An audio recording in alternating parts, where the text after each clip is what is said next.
Drenge, jeg har en udfordring. Ja. Man siger til hinanden, at man har klamydia. Bedste relation vinder. Køb. Okay, jeg starter. Nej.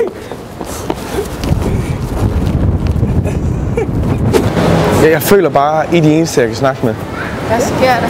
Jeg har klamydia, og jeg kan ikke gøre for det. Jeg ved ikke, hvad jeg skal gøre. Og jeg følte bare lige da jeg så jer, der tænkte jeg skal have noget hjælp. Men hvad har du at fortælle? Jeg har klamydia. Hvad? Jeg har klamydia. Det er ikke godt. Jeg ved ikke hvad. Jeg følte bare, at jeg skulle ud med det. Okay. Der er ikke nogen andre, der ved det. Held og lykke med det. Jamen, det ved jeg ikke, om man kan sige. Jeg skulle bare ud med det. Okay. Tak. Tak. Undskyld. Jeg har ikke så mange venner. Jeg vil bare lige høre, om du vil...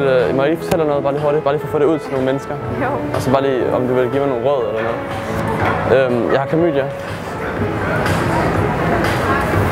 Hvad skal jeg gøre ved det? Gå til lægen.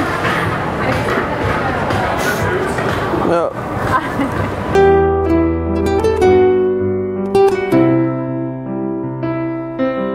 Jeg er nødt til at sige det her til nogen.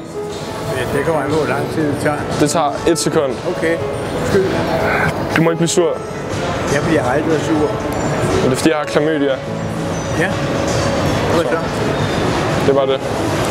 Det kan jo det kan du kurere for. Du hader mig ikke for det? Det kan du sagtens. Det er der mulighed for. Det er der jo ikke noget problem. Det er jeg virkelig glad for, du siger. Ja, det er sgu ikke noget problem. High five. Hej.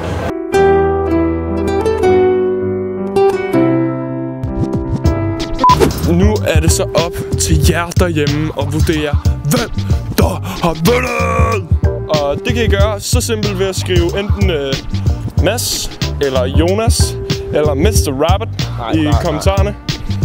Og så den, der vinder den hellige og gyldne riskikspakke. Næste gang. Så. Det er meget fedt, jo. Du rammer i bollerne. Det er fint nok.